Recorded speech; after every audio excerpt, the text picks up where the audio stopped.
different scenes. Now we just see everything we believe.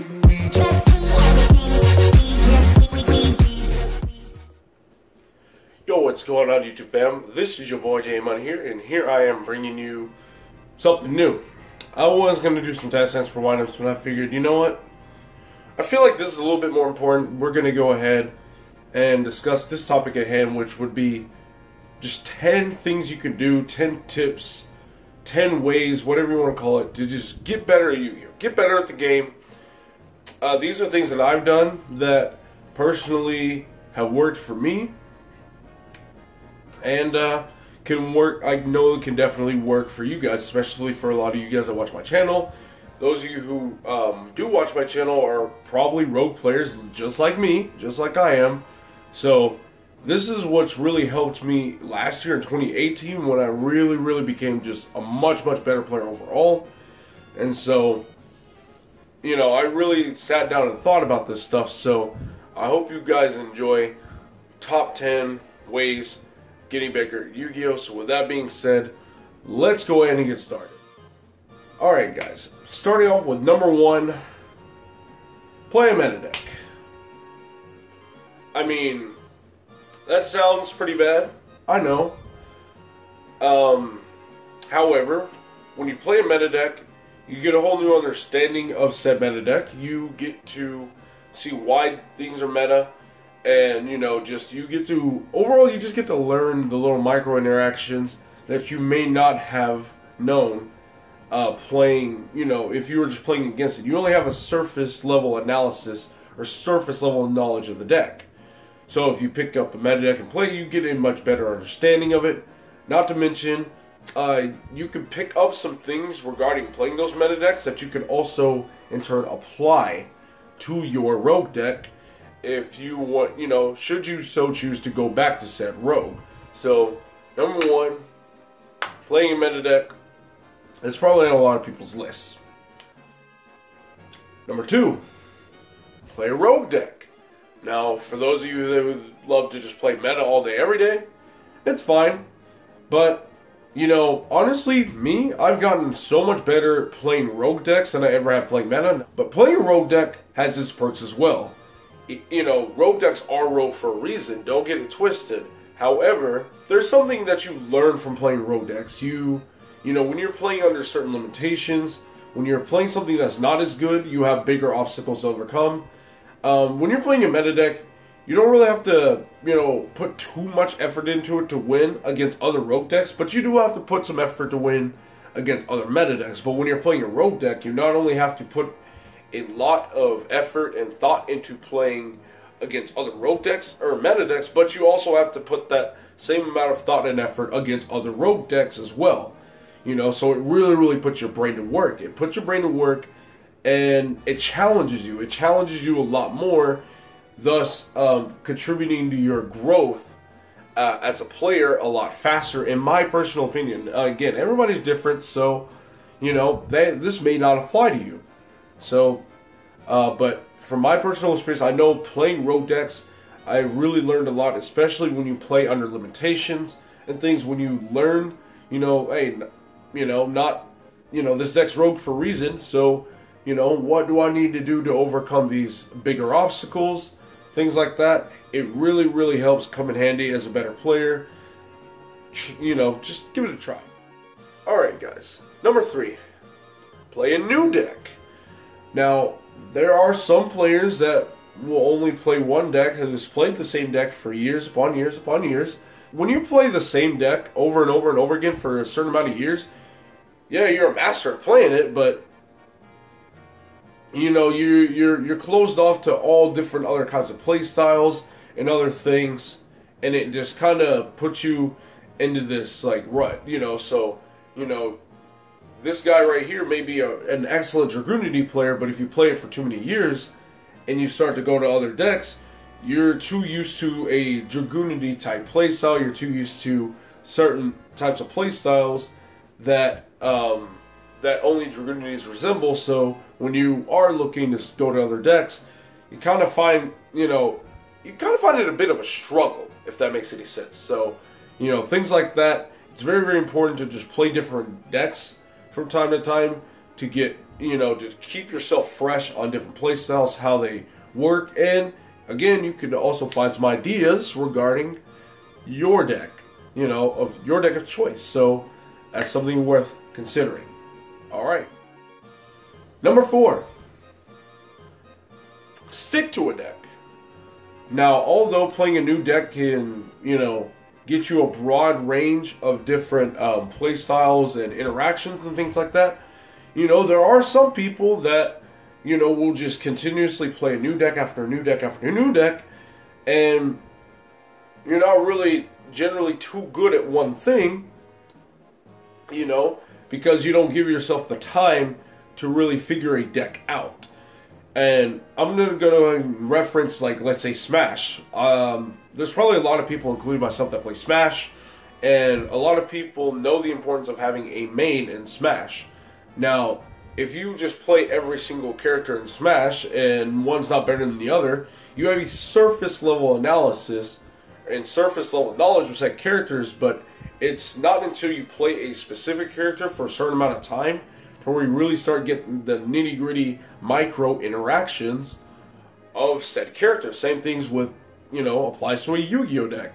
When it comes to a certain deck, if you stick with it long enough, you will start to learn micro interactions versus multiple different matchups, etc., etc. That's why a lot of people's advice when it comes to events is just playtest, playtest, playtest. That's sound advice for a reason. It is simply because, well, when you playtest and you play multiple matches upon matches, even if it's just against a certain deck, when you get a myriad of different hands, you'll start, noticing more and more micro interactions that you didn't, encounter before, that it just so happened to come up. And then you start getting those micro interactions down that, versus, if you don't play test enough and you start seeing those micro interactions in, premier events, like whether it be regional, YCS, even your WCQs coming up, it really starts to hurt your overall performance round after round. It's what happened with me at the Fort Worth Regionals. I didn't play, I was basically playing a brand new deck because, again, Firewall Dragon was banned. I've been banned for 6 months. A bunch of new cards, a new ban list overall. I'm essentially playing a new deck, so I have a bunch of micro interactions that I still have yet to get down. So I can't play the deck perfectly like I used to because there's just so many new things added to the deck, so many new decks, and just adds a whole different, just wide range of variants that need to be learned and dissected down. So that's why sticking to a deck also really helps contribute to getting better at the game, because you'll never really be great at a deck until you play it enough times. Alright guys, number 5, the best option isn't always the best option. Now, what do I mean by this? Every deck has the most optimal route taken, to get to said win condition, whether it be a combo deck or a control deck. I will have an example on the screen, but so, you see the most optional choice in your opening hand, and you go for it, and it gets stopped. Now, sometimes your best option also is your most vulnerable option. Now, this is especially important in games 2 and 3, when you've already got knowledge of the kind of interruptions your opponent has, what kind of deck they're playing, and all kinds of things. So this stuff is very, very important.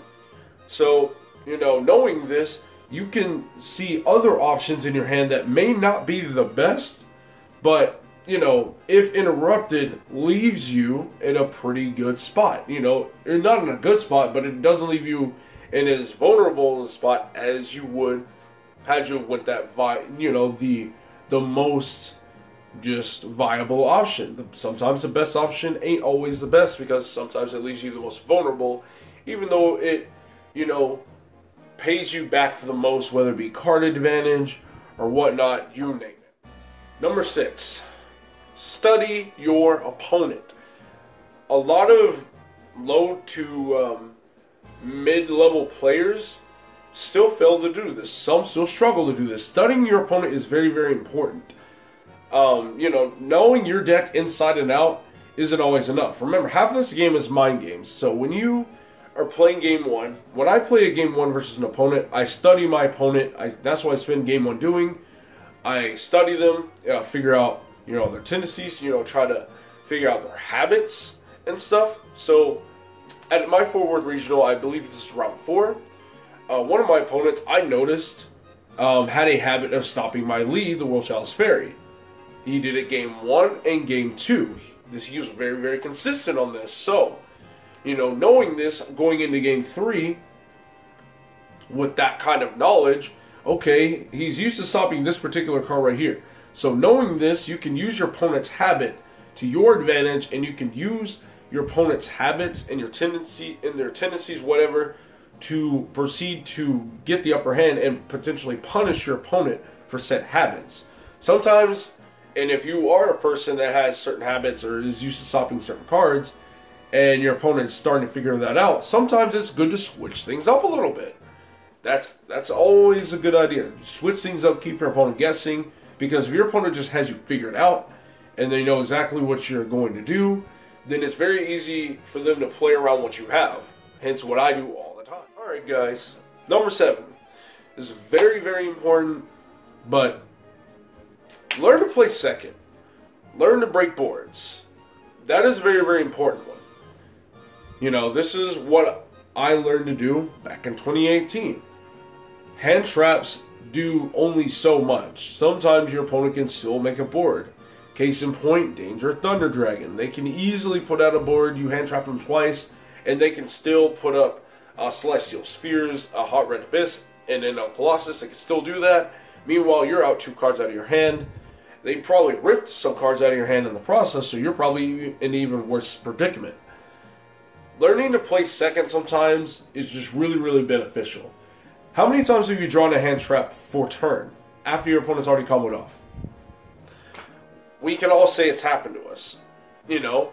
And when that happens, a lot of us will have the tendency to just call it quits and just throw in the towel early before we just, you know, decide to assess the, you know, the situation at hand. Even though the board looks strong, sometimes just your playable hand can be enough. You know, simple cards such as Pankratops, let's say, against a deck like Danger Thunder Dragon, can just out things. So, you know, just out not only Hieratic Seal, but Hot Red Abyss at the same time. Yeah, you may want to go into your battle phase after you perform your combo, but sometimes, again, the best option sometimes isn't always the best option. Meaning, if I summon this Pankratops and I try to combo off, my opponent can Hieratic Seal me and Hot Red Abyss me, and I can be done. Versus if I were to just go straight into battle phase and just go declare attack at Hieratic Seal, and they attempt to use Hieratic Seal, I can go, okay, chain Pankratops, tribute, target Hot Red Abyss, blow it up. Or if they decide to go Hot Red, if I attack the Hieratic Seal and they try to go Hot Red Abyss to target my Pankratops, I can still go, okay, Pankratops, tribute, destroy Hieratic Seal. I got 2 interruptions out of the way. That would have been particularly devastating to my combo pieces had I have not went straight to battle phase and put my opponent in an awkward predicament to where they had to respond immediately. So that will be a video that I will actually end up doing a little bit, and, you know, just discussing why sometimes just going the most optimal route isn't always best. There's so many situations to where going the suboptimal route will be the way that you win games, especially when you're going against a board. Number 8, guys. Prepare for a grind game. This is a tough one for a lot of people, especially myself. I'm known for playing combo decks. So, you know, if you're like me and you love to play combo decks, you know, I know we all want to feel just absolutely unstoppable. We want to feel like we're just completely dominate and all that stuff, completely dominating the game. But there are some times to where you're not going to be able to do that. Sometimes your opponent opens 3 hand traps, and now you're forced to play a grind game. You know, so if you're playing a combo deck, you may not be used, you know, to being forced to play a grind game. So if you get put in that situation and you're not prepared for it, that could basically just lose you the game. As I always say, if you're not prepared for a potential grind game, then you will lose every potential grind game. So you need to have some kind of access to something in your deck that will allow you to grind out just a little bit longer. Like, prime example, Orchestrated Einsteins. A lot of people think that card's bad, which a lot of times it is, but I always keep one copy in my deck just in case I get stopped too much to where against a deck like Striker or Salad, I'm forced to play a grind game. It's better to be prepared for potential grind game than be caught with your pants. Number 9, guys. Stay ahead of the curve. This applies in multiple, in multiple ways. One, for when it comes to certain decks.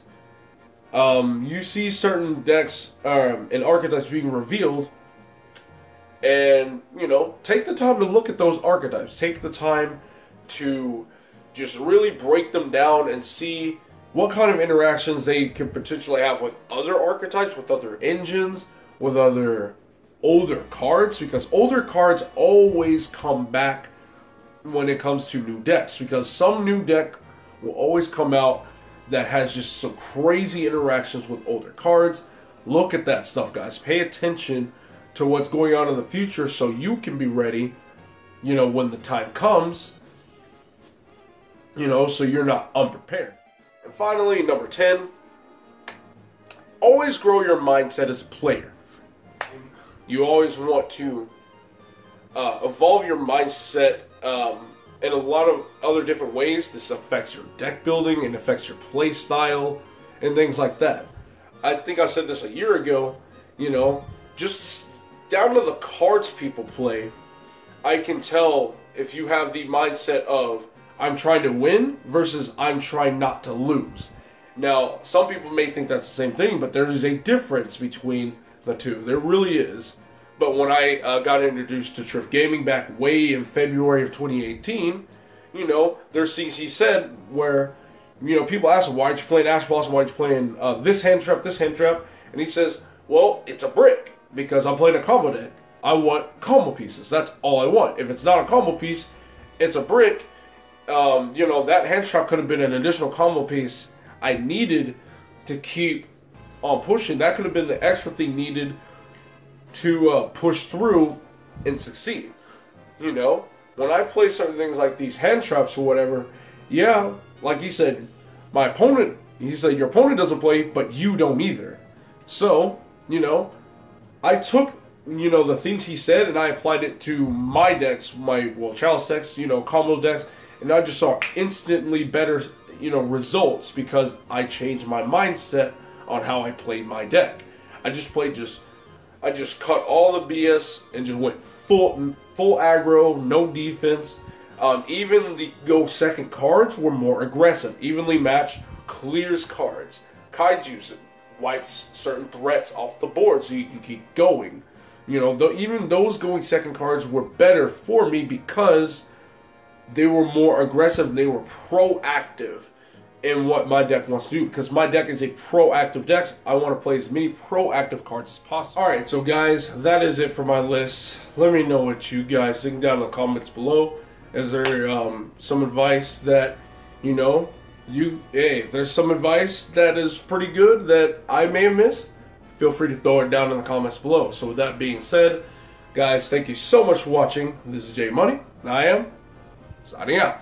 Through the wastelands, through the highways, and